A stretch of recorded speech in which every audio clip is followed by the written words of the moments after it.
The screen flickers to life in black and white, slow, haunting images of faces the world once worshipped. Greta Garbo, her eyes deep with unspoken sorrow. Marlene Dietrich, her smirk laced with danger and defiance. Then, the image of an envelope, sealed with time and trembling hands. A single page drifts open, its ink faded, its words half lost to history. The narrator's voice, low and wistful, begins. In the glittering age of Hollywood's golden era, where beauty was crafted under studio lights and perfection was rehearsed behind closed doors, there were secrets that shimmered just out of sight. Among them, letters never meant to be read aloud. Words of passion, of pain, of longing, written by those who dared to love beyond the limits of their time. The montage lingers, Garbo walking alone through a misty park in New York, hidden behind her famous wide-brimmed hat. Dietrich laughing on set in Paris, lighting a cigarette like she's setting the world on fire. And between them, Mercedes de Acosta, her name lesser known, but her pen more dangerous than any camera lens. She was bold, open, and unapologetically herself in an era that punished such truth. A playwright, a poet, a lover of women when women were forbidden to love each other. Her circle included the greatest female icons of her time, from Isadora Duncan to Eva Le Gallienne, from Tallulah Bankhead to Garbo and Dietrich.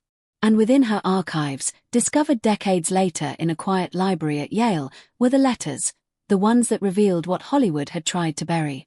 Two of the most mysterious women in cinema, Greta Garbo, the Swedish Sphinx who once said, "I want to be alone," and Marlene Dietrich, the German-born siren who commanded desire wherever she went, forever bound by a woman whose heart refused to keep their secrets hidden. The narrator continues, as the music swells. They called it friendship. They called it rivalry. But beneath the surface was something far more dangerous, a love triangle that could have destroyed careers, shattered reputations, and changed the history of cinema itself. A photograph flashes, Mercedes's unmistakable handwriting beneath Garbo's name. Another, Dietrich gazing into the camera with a look that could melt steel. Then a close-up of the words, "You have no idea what your letters meant to me." This is not just a story of three women, the narrator whispers. It's the story of forbidden love in a time that demanded silence. A story stitched together through the letters that survived, the whispers of a passion Hollywood tried to erase. As the opening fades, the screen goes black. Only the faint sound of pen on paper remains, the echo of a secret being written, one last time. This, the narrator concludes, is the story of Greta Garbo, Marlene Dietrich, and Mercedes de Acosta, and the letters that refused to die. The world that would one day whisper their names in or was still forming, a world of flickering projectors, smoke-filled studios, and a new kind of magic called cinema.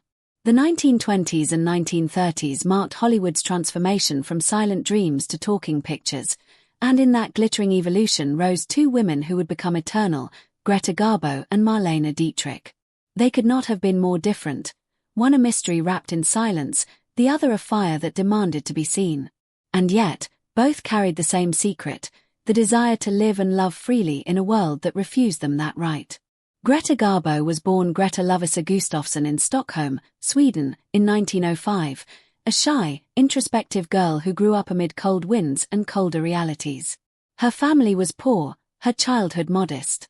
But she possessed a stillness, a strange gravity that drew the eye even when she said nothing. That quiet became her power. Garbo entered the film world almost by accident, first appearing in commercials, then earning a place at Sweden's Royal Dramatic Theatre. Her talent caught the attention of director Maurits Stiller, who became her mentor and guide. When MGM invited Stiller to Hollywood, Garbo followed. The world didn't yet know what it was about to witness. In silent films like Flesh and the Devil, 1926, and A Woman of Affairs, 1928, Garbo transformed emotion into pure image. Her face, unreadable yet magnetic, could express heartbreak without a single word. Audiences fell under her spell. She became the icon of mystery. When sound came to cinema, many feared she would vanish, but her first speaking role in Anna Christie, 1930, silenced all doubt. Her first words, "Gimme a whiskey, ginger ale on the side, and don't be stingy, baby," sent audiences into rapture. But behind that stardom, Garbo withdrew further from the world. She refused interviews, shunned parties, and never signed autographs. Journalists described her as cold, aloof, unreachable. Friends said she was simply protecting what little of herself the world hadn't yet consumed. Garbo was not unfeeling, she was guarding. In her letters, she wrote of loneliness, of yearning, of a desire to love without judgment. Across the Atlantic, another star was burning in a different light. Marlene Dietrich was born in Berlin in 1901, a city that hummed with art, decadence, and danger. Unlike Garbo's quiet, Dietrich was born to noise. She played violin, acted on stage, and reveled in the bohemian pulse of Weimar Berlin. Her breakthrough came in 1930 with The Blue Angel, directed by Joseph von Sternberg. As Lola Lola, the cabaret singer who seduces a professor to ruin, Dietrich embodied the era's sexual rebellion. Her deep voice, sharp wit, and androgynous allure made her irresistible. Soon after, she followed von Sternberg to Hollywood, where she remade herself entirely. With her top hat and tuxedo in Morocco, 1930, she kissed a woman on screen, one of the first same-sex kisses in mainstream cinema, and the audience gasped. Dietrich's image was deliberately transgressive, playing with gender, power, and desire. She was fearless, but she was also strategic. She allowed rumors of bisexuality to swirl, sometimes feeding them, sometimes laughing them off, but she always controlled her narrative. Unlike Garbo, she relished attention, but she too carried secrets that could never reach the headlines. In the private world behind her smoky gaze, she loved both men and women, sometimes deeply, sometimes fleetingly. Her daughter, Maria Riva, would later write that Dietrich loved being adored but feared being known. It was that contradiction, public glamour masking private vulnerability, that would later draw her into a dangerous, intoxicating dance with both Garbo and Mercedes de Acosta. And then came Mercedes. Born in New York City in 1893 to a family of Cuban and Spanish heritage, Mercedes de Acosta grew up amid privilege and art.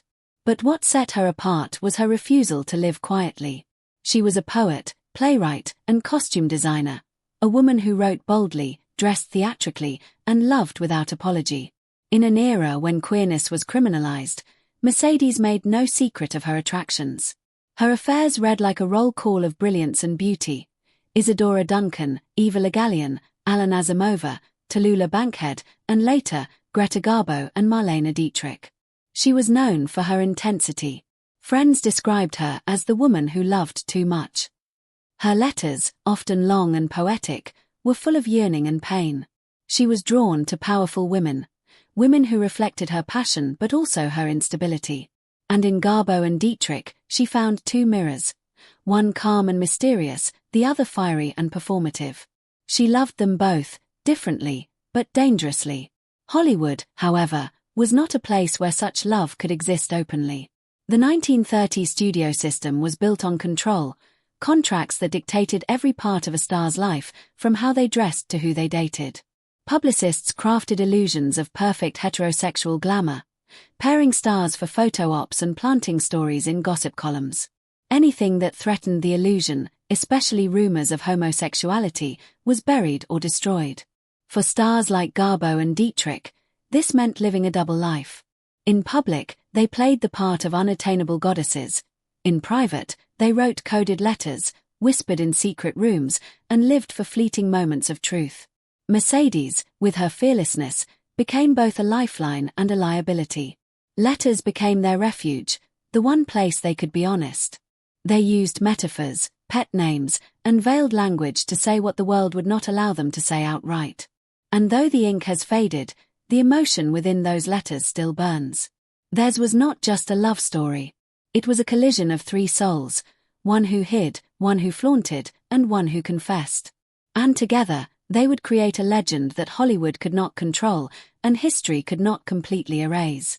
It began with an introduction, not on a movie set, nor at a Hollywood premiere, but in a quiet corner of a world far from the glare of the cameras. The year was 1931.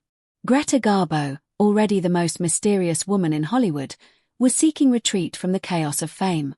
Her films had made her a legend, but fame had also made her lonely. Into that solitude stepped Mercedes de Acosta, a woman whose presence was impossible to ignore. They met through Sorka Viertel, a screenwriter and actress who often hosted salons for European émigrés in Los Angeles. Viertel was one of the few people Garbo trusted. She recognized in Mercedes something Garbo needed: conversation, passion, and an escape from the suffocating control of the studios. Mercedes was radiant that night, confident, magnetic, full of stories about theater and art. Garbo, quiet as always, observed her with the gaze that made her famous: intense, curious, and unreadable. What followed was not a whirlwind but a slow unfolding, the kind of connection that grows in glances and silences. Soon after their introduction, Garbo invited Mercedes to join her on a trip to the Sierra Nevadas. It was a retreat from the city, from cameras, from eyes that never stopped watching. The mountains offered them something neither had known in years: freedom. They swam in the icy lakes, hiked through tall pines, and shared long walks where words were rare but glances were not. Mercedes later wrote in her memoir Here Lies the Heart that they were like two children, far from the world. She never explicitly described physical intimacy, but her prose carried the ache of remembered closeness. What happened between them on that trip remains a mystery, a space filled with speculation and longing. But the emotional connection, that much is undeniable. Over the next 3 decades, Garbo and Mercedes exchanged at least 181 letters, postcards, and telegrams. Of these, only 87 have been made public. The rest remain sealed by Garbo's estate, likely because they contain the deepest truths the star never wanted exposed. The existing letters, now preserved at Yale University, are cautious yet revealing.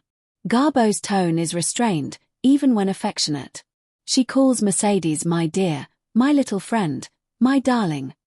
The words never cross into open confession, but emotion hums between the lines. Mercedes, more expressive, claimed that their connection was indeed romantic, even physical. In Here Lies the Heart, she described Garbo as the great love of her life. But Garbo never confirmed it, and when the book was published in 1960, Garbo reportedly felt betrayed. She withdrew further, refusing contact with Mercedes ever again. Still, even in that silence, the letters survived. Proof that whatever their love was, it mattered deeply to them both. Those pages, yellowed and fragile, reveal more about Garbo than any film ever could. In them, she is not the untouchable goddess of the screen but a woman who struggled to express what she felt in a world that demanded silence. But Garbo was not the only woman to receive Mercedes's devotion. Around the same period, or perhaps slightly before, Mercedes's path had also crossed with Marlene Dietrich's. Unlike Garbo, Dietrich was not one to hide her allure. She flirted with danger the way others flirted with love, boldly, beautifully, without fear. Accounts differ on how Mercedes and Dietrich met, but what's certain is that they shared both friendship and tension. Some biographers describe long evenings spent together in Los Angeles and New York, writing letters filled with wit and teasing affection. Others claim they were lovers, their affair brief but intense. Mercedes herself suggested that her intimacy with Dietrich existed but never elaborated, perhaps out of respect, perhaps to maintain her mystique. The evidence is fragmentary: whispers in diaries, hints in letters, recollections by friends decades later. Some correspondence between them was said to exist, but much of it has vanished or remains locked away. What survives paints a picture of admiration mixed with rivalry. Dietrich was possessive, and Mercedes, known for her emotional intensity, often clashed with strong personalities. Still, something bound them, an understanding of what it meant to live dangerously in an unforgiving world. In this web of affection and secrecy, Mercedes became the invisible thread connecting two of the greatest women of cinema, a bridge between Garbo's solitude and Dietrich's flamboyance. And then, there was the myth, the most tantalizing story of all, that Greta Garbo and Marlene Dietrich themselves had once been lovers. The rumor has haunted film history for decades. Some say they first met in Berlin in the 1920s, before either became an international star. Others insist that Orson Welles introduced them in 1945, long after their fame had peaked. Yet, no definitive proof has ever surfaced. Film historians like Patricia White and the Irish Film Institute note that despite the persistent rumors, there is no solid evidence that Garbo and Dietrich were ever intimate, or even close friends. Curiously, Neither woman ever publicly acknowledged meeting the other. In fact, both went out of their way to avoid discussing one another, as if silence itself were the only safe answer. But silence, of course, breeds legend. Diana McClellan's controversial book The Girls, Sappho Goes to Hollywood reignited the theory, suggesting that Garbo and Dietrich had met early in their careers in Germany and possibly shared an affair before they were famous. McClellan's claims, however, remain uncorroborated.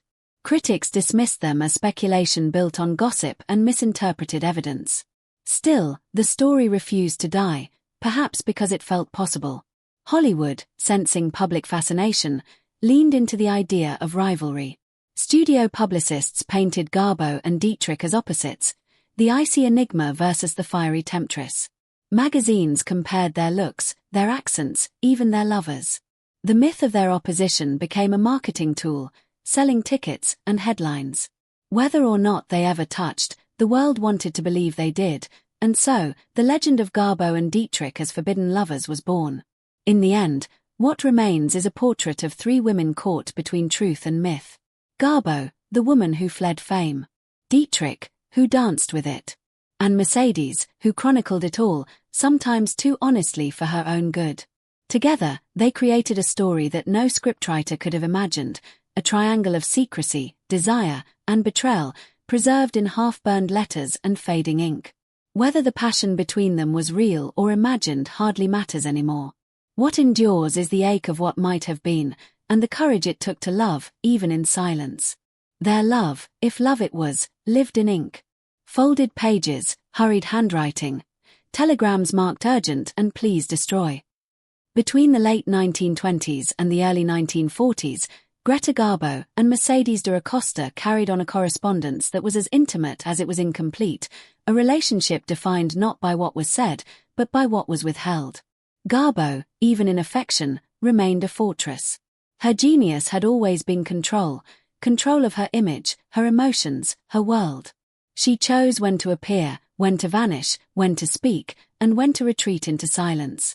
To her, love was dangerous because it required surrender, and surrender was something she had spent a lifetime avoiding. Mercedes, on the other hand, was pure emotion. She burned openly, loved loudly, and wrote with reckless abandon. Her letters were long and confessional, filled with adoration, frustration, and poetry. She needed response, reassurance, acknowledgement, things Garbo rarely offered. At first, Garbo was charmed by Mercedes's passion. Mercedes flattered her, praised her artistry, made her feel understood in a way few did. But over time, that same intensity began to suffocate her. Garbo withdrew, sometimes disappearing for months or years without warning. She traveled, she worked, she retreated into her solitude in New York or Europe. When Mercedes sent her pages of romantic verse or begged for replies, Garbo often ignored them. In one surviving letter, Garbo gently asked her to write less often. In another, she thanked her for the poems but requested that she send no more. It was her way of drawing boundaries, of protecting herself from the consuming nature of Mercedes's affection. By the 1940s, Garbo's emotional distance had hardened into silence. She had always been cautious about exposure, but now, as age and fame weighed on her, she became almost unreachable. The two women's correspondence dwindled. Eventually, Garbo made it clear she wanted no more letters, no more poems, no more confessions. Mercedes, heartbroken but obedient, complied. Yet even after Garbo shut the door, Mercedes never stopped guarding the memory of what they'd shared. She kept every letter, every card, every scrap of communication. The collection grew to more than 180 pieces, small relics of a vanished intimacy. They became her proof, her solace, her secret gospel. I couldn't destroy them, she would later admit. They were part of my life, part of me. In 1959, years after Garbo had disappeared from public life, Mercedes sold her personal papers, including Garbo's letters, to the Rosenbach Museum and Library in Philadelphia. She did it, she said, not for profit, but because she knew that one day, someone would want to understand. History should not be burned, she told a friend. Still, she wept as she handed them over. When she published her memoir, Here Lies the Heart, in 1960, Mercedes poured everything she remembered, or claimed to remember, onto the page. She spoke of her love affairs with women across art and film: Isadora Duncan, Eva Le Gallienne, Tallulah Bankhead, and yes, both Greta Garbo and Marlene Dietrich. "I could get any woman away from a man," she once boasted. A statement that, even in the permissive circles of art and theatre, shocked many. Critics accused her of exaggeration, of using scandal to reclaim attention after being forgotten. Several of the women she mentioned publicly denied her claims. To them, she was rewriting history for drama. But to others, Mercedes was not lying, merely telling her truth the only way she could, emotionally, passionately, imperfectly. Marlene Dietrich, who had once shared Mercedes's stage of fascination, was not silent either. The dynamic between Mercedes and Dietrich was far more volatile than the one with Garbo. If Garbo had been cool, Dietrich was fire, a woman who lived on her own terms. She smoked in men's suits, had lovers of every gender, and treated jealousy as both a weapon and a wound. According to several accounts, though none confirmed with letters, Dietrich grew jealous of Mercedes's obsession with Garbo. The idea that another woman, especially one so elusive, had captured the devotion Mercedes once gave her was infuriating. Some say she mocked Garbo's reclusiveness, calling her the hermit. Others claim she warned Mercedes that Garbo would only bring her heartbreak. Whether true or rumor, the tension was real. Dietrich and Garbo, the twin stars of old Hollywood, were forever linked in the public imagination. But privately, they were kept apart by pride, secrecy, and perhaps jealousy. Mercedes stood between them, a woman who had loved both, but who now found herself alienated from each. Dietrich, unlike Garbo, lived her truth in the open, or as openly as the times allowed. She entertained soldiers during World War II, wore her bisexuality as a subtle badge, and never apologized for her desires. Garbo, meanwhile, withdrew deeper into her silence. The contrast between them was unbridgeable. As the years passed, silence became Garbo's final act. After her last film, Two-Faced Woman, 1941, she retired from cinema. She refused interviews, ignored fan mail, and avoided cameras. In her Manhattan apartment, she lived quietly, venturing out only for long solitary walks through the city. To the world, she had become an enigma. To Mercedes, she had become a ghost. When Here Lies the Heart was released, it was more than a memoir, it was a confession. Mercedes had written openly about her liaisons with Garbo and Dietrich, about her love for women in a time that still considered it shameful. The book caused an uproar. Many in Garbo's circle denounced it as betrayal. Garbo herself, who prized her privacy above all else, felt exposed and wounded. She severed all remaining ties with Mercedes and refused to speak her name again. The rift was final. Yet Garbo's silence could not erase the traces of what had once been. After her death in 1990, scholars revisited the letters she had written to Mercedes. Only 87 of the 181 were ever made public, the rest remained sealed under her estate's protection. The released letters reveal tenderness, wit, and trust, but also distance. Garbo never gave herself away fully, even on paper. Her control remained unbroken, even in love. Mercedes died in 1968, alone, her health failing but her spirit still defiant. In the end, she had loved too many, too deeply, in a time that punished such love. But she left behind something no one could destroy, a paper trail of longing that told the story Hollywood tried to bury. And Garbo? She remained the eternal enigma. Her voice silent, her face immortal, her heart hidden between the lines of letters that still whisper from museum shelves. "My darling, I think of you often, but I must be alone."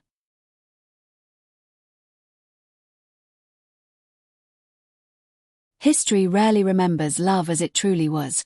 It remembers what it wants to believe. In the mythic light of old Hollywood, the triangle between Greta Garbo, Marlene Dietrich, and Mercedes de Acosta became less a matter of fact than a fascination. Three women, each defined by mystery, performance, and desire, were forever bound in rumor and imagination. Whether they ever stood together in the same room didn't matter. What mattered was what they represented, three sides of the same forbidden story. Mercedes de Acosta was the pivot point, the connective thread between two of the most enigmatic women in film history. She appeared in both their lives, though never at the same time, and the world has since written her into a narrative that feels inevitable.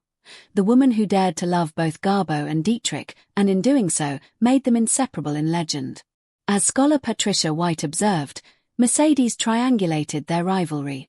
She became the living hinge between Garbo's restraint and Dietrich's extravagance, between the silent and the sensational. She was the only woman lover they are believed to have shared. White notes, an observation that blurs the line between scholarship and storytelling. In her analysis, Mercedes doesn't merely connect the two stars, she completes them. She transforms the imagined Garbo-Dietrich tension into a full-fledged narrative, a fantasy that has endured for nearly a century. And perhaps, unconsciously, Mercedes helped write that myth herself. Through her memoir, her letters, her hints, and omissions, she built a story that was as much about longing as it was about legacy.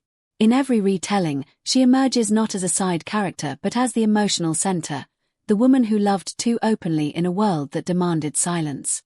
At the heart of this triangle lay three distinct emotional languages. Garbo's was silence. Her love, if it could be called that, was inward, controlled, and fiercely private. She loved through distance, through absence, through careful preservation of her solitude. To her, emotion was a risk, intimacy a surrender she could never fully grant. Even her letters to Mercedes, tender as they sometimes were, carried the air of someone holding back. Dietrich's love was the opposite. It was performance. She was flamboyant, unashamed, and magnetic. Her affairs, men and women alike, were not hidden but stylized. She flirted with gender, with morality, with the camera itself. Dietrich's world was built on the thrill of being seen, while Garbo's was built on the peace of being left alone. Between them stood Mercedes, the one who felt too much. She was the confessor, the chronicler, the poet. Her love existed in ink and memory, in longing that never faded even when unreturned. She wrote letters in the dark, hoping her words might bridge the silence of one and the indifference of the other. If Garbo was the ghost and Dietrich the flame, Mercedes was the smoke, the thing that lingered between them, carrying traces of both. That emotional geometry, the silent lover, the flamboyant star, the devoted messenger, created its own drama. The public, desperate for meaning in the coded world of early Hollywood, saw in them a story of contrast and completion. In a time when women's desire for women could not be spoken, these three gave form to what had to remain unsaid. But the truth is more complicated, and more human. The so-called love triangle was likely never real in any literal sense. Garbo and Dietrich, despite both moving through the same artistic circles, never had a confirmed romantic relationship. They may have met briefly in Berlin before Hollywood claimed them, but their careers unfolded in parallel, not in partnership. The triangle was a construct, part gossip, part longing, part poetic invention. And yet, fiction has power. The public wanted to believe it. Fans imagined the two goddesses of cinema secretly bound by passion, their rivalry masking an unspoken attraction. Film scholars, queer readers, and dreamers all found in the Garbo-Dietrich-Mercedes triangle something intoxicating. A story of women loving women across distance, fear, and fame. It was a triangle made of silences and projections. What Mercedes didn't say, what Garbo refused to show, what Dietrich dared to hint at. The fantasy filled the gaps history left behind. In that sense, the triangle exists not in fact, but in the yearning that shaped it. It's a mirror of Hollywood itself, a place where what's hidden becomes legend, where illusion endures longer than truth. Mercedes de Acosta may have loved Garbo in reality, and Dietrich perhaps in memory, but it is the idea of them together that continues to captivate. Three women who never belonged to anyone, bound forever by a love that was only half imagined yet entirely unforgettable. Love, when written in ink, has a way of outliving its moment. But in the case of Greta Garbo, Marlene Dietrich, and Mercedes de Acosta, the letters that once carried tenderness eventually became instruments of betrayal, real or perceived. What began as affection transformed into silence, then resentment, then myth. The triangle that once shimmered with desire now cracked under the weight of secrecy, jealousy, and public expectation. Mercedes de Acosta had always loved too intensely, and perhaps too publicly. Her devotion to Garbo, ardent, poetic, sometimes desperate, was not the quiet kind the Swedish actress preferred. Where Garbo prized discretion, Mercedes confided. She wrote poems, spoke freely among friends, and hinted at the depth of her relationship with the elusive star. In Hollywood's gossip-ridden landscape, those whispers grew louder than truth. Biographers and socialites alike passed stories from ear to ear, each embellishing the legend of Garbo's mystery woman. Garbo, fiercely protective of her private world, recoiled. She had always been wary of exposure, of being known too well. The thought that Mercedes might speak out, or worse, write about their closeness, terrified her. According to accounts, Garbo eventually pleaded for distance. She asked Mercedes to stop writing romantic poems, to stop sending letters filled with longing and hurt. It was not cruelty, it was self-preservation. Garbo's emotional control, her instinct to retreat, was how she survived a world that punished women for loving outside the rules. And yet, the request must have cut deeply. For Mercedes, love and expression were inseparable. Silence felt like exile. Her obsession, her need to keep the connection alive, often clashed with Garbo's need for solitude. It was an impossible balance, one woman living for feeling, the other living to avoid it. That imbalance, one pouring words onto paper, the other erasing them, was the first fracture that led to everything that followed. In the background of this emotional storm stood Marlene Dietrich, the other axis of the triangle. Whether her jealousy was real or merely imagined by later storytellers, it plays an irresistible part in the tragedy. Dietrich, the ever-confident icon who turned seduction into performance, may have seen in Mercedes's devotion to Garbo a reflection of something she herself desired but could never possess, Garbo's impenetrable mystery. Some accounts suggest that Dietrich resented Mercedes's fixation, while others imagine she enjoyed stoking it, aware of how jealousy could feed fame. Whether truth or fabrication, that tension fueled the story's enduring intrigue. As the 1930s gave way to the 1940s, the Hollywood machine was tightening its grip on image. The golden era thrived on illusion. Stars were carefully crafted by studios to embody fantasies, not realities. Homosexuality, especially among women, was not just taboo but career-ending. To protect box office appeal, studios forced actors into marriages, staged romances, and planted stories to dispel suspicion. In such a world, Garbo's need for secrecy wasn't mere temperament. It was survival. MGM built her reputation on aloof beauty, on the mystique of the unattainable. She was to remain forever desirable but never truly known. Any public association with Mercedes de Acosta, a woman who openly loved women, risked shattering that illusion. So, while Mercedes wrote love letters, Garbo crafted distance. The studio watched quietly, ensuring that gossip didn't bleed into the headlines.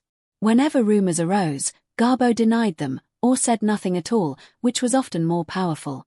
Dietrich, who lived more flamboyantly, managed her image differently. She played with androgyny on screen, teased ambiguity, but never allowed herself to be defined by it. To the press, she was daring, not deviant. Both women mastered the art of living behind masks. The battle wasn't just personal, it was professional. In a time when love itself could destroy a career, secrecy became a weapon. Each woman fought to protect what she had built. And in that fight, truth was the first casualty. By the time the war years arrived, the relationship between Garbo and Mercedes had withered into silence. Garbo's letters, once tender, playful, even affectionate, grew colder, shorter, fewer. She asked Mercedes to stop sending poems, to stop writing about the past. The woman who once sent her postcards and telegrams from every corner of the world now vanished behind walls of emotional control. Mercedes, heartbroken but proud, refused to destroy what they had shared. She kept every letter, hundreds of them, storing them like relics of a sacred life. Decades later, in 1959, when her health and finances were failing, she sold her private collection of correspondence to the Rosenbach Museum in Philadelphia. She admitted she could never bear to destroy Garbo's words, even if those words no longer spoke to her. Then came 1960, and with it, the final betrayal, or what Garbo might have seen as one. Mercedes published her memoir, Here Lies the Heart, a daring, scandalous account of her life among artists, actresses, and icons. In it, She implied intimate relationships with many famous women, Garbo among them. But she never confirmed it outright.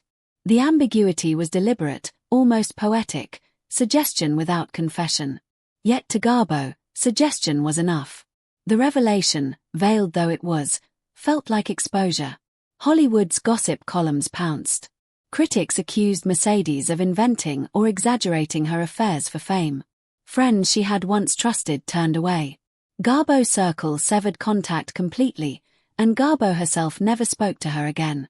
The woman who had written her 181 letters now became a ghost of her past, her name unspoken. Still, Mercedes defended her choice. "I wrote the truth as I knew it," she said once. "If others wish to forget, that is their business." Perhaps she understood that love, especially forbidden love, cannot exist without betrayal. To tell it is to expose it, to hide it is to deny it. After Garbo's death in 1990, a fraction of those letters were made public, only 87 of 181. The rest remain locked away, hidden from prying eyes, sealed by her estate. The mystery endures, and perhaps that's fitting. For Garbo, secrecy was not shame, it was art. For Mercedes, expression was not scandal, it was survival. And between those two truths, love itself was lost, buried in envelopes, bound in ribbon, and left to fade like a photograph never meant to see the light. Time, relentless and impartial, eventually claimed all three of them: Greta Garbo, Marlene Dietrich, and Mercedes de Acosta, but the story they left behind refused to die. What began as whispers in dressing rooms and letters folded in silk paper has endured as one of the most haunting legends of Hollywood's golden age. Behind the glamour, the gossip, and the myth, their lives closed in solitude, longing, and silence, the very emotions that had bound them together decades before. Mercedes de Acosta's final years were the quietest and most tragic. The woman who had once walked among stars, whose address book held the most luminous names of the 20th century, ended her life nearly penniless, her health failing, her reputation in tatters. Here Lies the Heart, the memoir that was meant to immortalize her, had instead exiled her from the circles that once welcomed her. Friends turned cold, society labeled her indiscreet, and many of the women she had loved or admired denied her existence altogether. Her openness, revolutionary in its courage, was punished by the world she lived in. To speak honestly about loving women in mid-century America was to invite scorn, and Mercedes knew it. Yet she refused to retract a word. "I wrote the truth as I lived it," she said in her later years. That truth cost her everything: money, reputation, friendship, but also gave her a strange immortality. For in that truth lay the seed of a history others would later reclaim. By the 1960s, her fame had dimmed to a whisper. She lived alone in a small New York apartment, surviving on modest means and fading memories. She continued to write letters, though not to Garbo, who had long since vanished into her own silence. When Mercedes died in 1968 at the age of 76, the world barely noticed. There were no grand obituaries, no retrospectives, no headlines. She was buried quietly, leaving behind a small box of photographs, poems, and those forbidden memories of the women she had loved. Yet, as history often does, time reversed the silence. Decades later, scholars and queer historians would rediscover Mercedes's story, not as scandal, but as courage. The very openness that once ruined her became her legacy. Garbo's later life, too, was one of withdrawal. After her final film in 1941, she turned her back on Hollywood completely, living in self-imposed exile in New York City. The woman once worshipped for her beauty and mystery became a ghost haunting Fifth Avenue, walking alone, shopping alone, speaking to few. She never married, never confirmed any romantic attachments, and refused interviews for nearly half a century. When she died in 1990, at 84, she left behind a vault of letters and art, among them, those written to Mercedes de Acosta. Dietrich, in contrast, remained in the spotlight far longer. Her charm aged into legend. She sang in nightclubs, toured the world, and cultivated her persona with the same precision she once gave to her performances. But behind the sequins and champagne, she, too, lived with ghosts. The woman who had once seduced entire audiences eventually withdrew to her Paris apartment, closing the door on the world. She died in 1992, 2 years after Garbo, at the age of 90, leaving behind carefully guarded archives and a silence as calculated as Garbo's. Neither woman ever acknowledged Mercedes publicly again. Neither denied her, either. They simply chose silence, the most potent language of their time. Today, the story of these three women resonates in ways Hollywood never could have predicted. The supposed rivalry between Garbo and Dietrich, once marketed by studios as a contest between two foreign goddesses, has been reinterpreted by historians as something far more layered. The truth, if it ever existed, was far less about rivalry and far more about reflection. Two women navigating fame, gender, and desire in a world that wanted them to be icons but never human. Mercedes de Acosta's role reframes it entirely. She complicates the myth, turning it from gossip into metaphor. Through her, we see how love could exist only in fragments, in letters, glances, silences. She embodies the link between what Hollywood made visible and what it forced underground. Her letters and memoir became relics of a suppressed history, a testament to the queer lives that thrived despite invisibility. Queer scholars and fans alike have reclaimed this triangle as more than scandal. It is now seen as a symbol of survival. A structure of myth that reflects countless untold stories from the early 20th century, when women loved women in shadows and turned that silence into art. In their coded correspondence and guarded gestures, they built a language that only the heart could translate. The myth of Garbo, Dietrich, and Mercedes endures because it is not only about love, it is about the cost of love. About what it means to desire in a world that demands denial. About how the act of writing a letter, or daring to remember, can itself become rebellion. In the end, all three achieved what they sought, in their own way. Garbo kept her mystery, Dietrich kept her power, and Mercedes kept the truth. Their stories, once censored and ridiculed, now belong to history's reclaimed archives, restored not as scandal, but as legacy. And somewhere, perhaps, the letters still whisper what the world was never ready to hear. Silver dusk drapes the Sierra Nevada.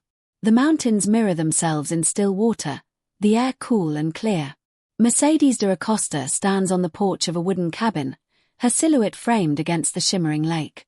Down by the shore, Greta Garbo steps quietly into the water, her figure dissolving into fog and light. She moves as if she belongs to no one, not even to herself, each motion deliberate, graceful, unreachable. Mercedes watches, half in awe, half in ache. Inside, the room glows with candlelight. She reads a poem aloud, voice trembling, verses that confess what her mouth cannot.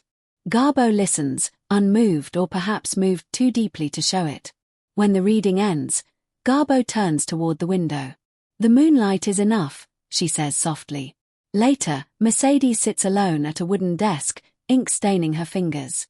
She begins to write, "My beloved, I do not know if you will ever understand how much silence can hurt." She folds the paper carefully, slips it into Garbo's hand. Garbo glances down, a flicker of uncertainty in her eyes, and says nothing. The candle sputters. The air between them tightens. It is the beginning of something beautiful, and already doomed. The years unfurl through paper.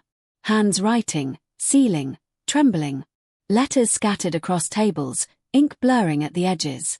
Words like lifelines, fragile and desperate.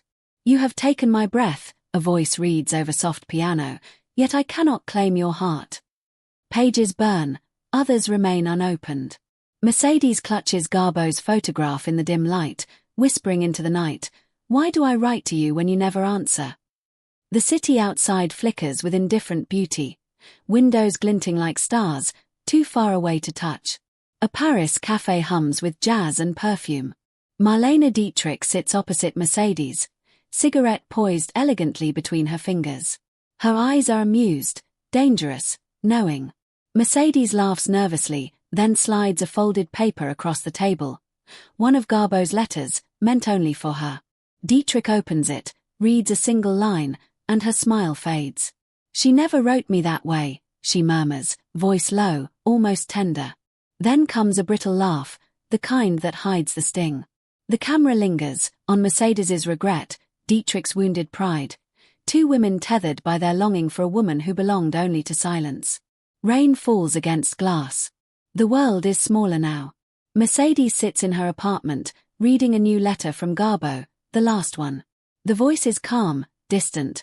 No more poems. No more letters. It must stop, Mercedes. She folds the page carefully, places it in a drawer already filled with hundreds just like it. The rain intensifies. Her reflection in the window wavers, fragile as the handwriting she's just hidden away. Somewhere across the city, Garbo walks alone down Fifth Avenue, scarf wrapped high, her famous face half hidden. No one looks twice. Their worlds overlap like ghosts passing in opposite directions. Once intertwined, now strangers bound by memory. Time skips ahead. The colors dull, the grain of the film thickens. Mercedes is older now, her apartment small and dim. Boxes surround her, marked simply, letters. She opens one, touching the familiar script with trembling fingers. Garbo's name, looping and clean. She smiles faintly, not of joy, but recognition. Around her, photos from another era. Garbo laughing in profile, Dietrich commanding a stage, Mercedes caught somewhere between their shadows. The radio hums softly, a tune from decades ago. They wanted silence, she whispers, but I only ever had words. The camera drifts toward the window. Outside, winter light fades. Garbo's silhouette appears for a moment, walking away down a Manhattan street, alone, unclaimed. Cut to Dietrich beneath stage lights, her final bow stretching into darkness. Black screen. A final voice, quiet as paper unfolding. Some love stories survive only in whispers. In what is left unsent, unread, and unforgiven. Music swells and fades. One last image flickers, a hand placing a letter into a box. Then the screen turns still, holding a single line. Inspired by the letters they never meant us to read. The lights fade, and we return to silence, the kind of silence that only follows great love or great loss. Behind the glamour of Hollywood's golden age, there lived three women who wanted only what they could never have: to love freely, to be seen truly, to speak without consequence.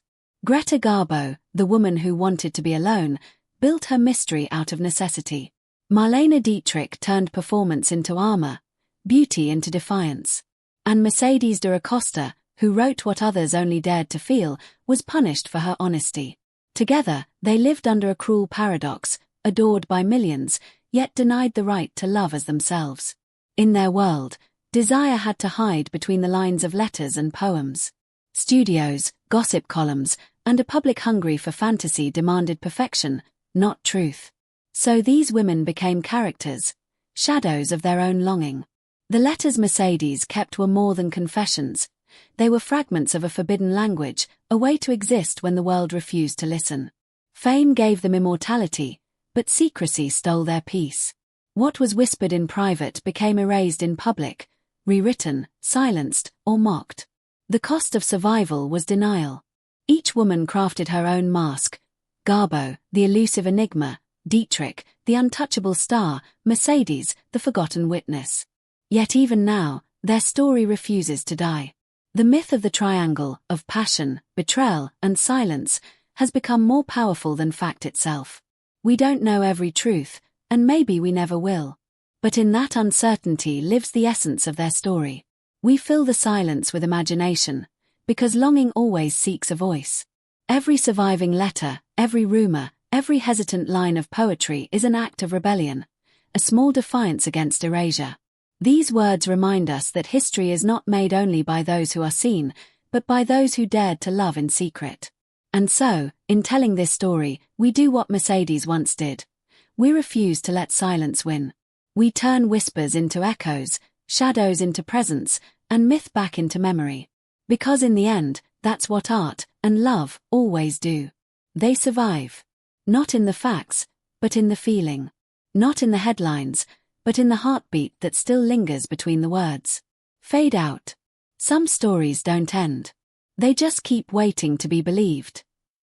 Three women. Three lives that crossed and tangled in the half-light of fame and secrecy. Greta Garbo, the recluse who built a fortress of silence around her heart. Marlene Dietrich, the performer who lived by reinvention, whose sensuality became her rebellion. And Mercedes de Acosta, the poet, the confessor, the woman who risked everything for love, leaving behind the only evidence that still breathes, the letters. What remains is not certainty, but emotion. We don't know exactly who loved whom, or how deeply, or for how long. The truth is scattered, hidden behind burned pages, withheld archives, and carefully curated legacies. But what survives tells its own kind of truth, that these women reached for connection in a world that punished honesty, that beauty and pain were often the same thing, and that silence can echo louder than speech.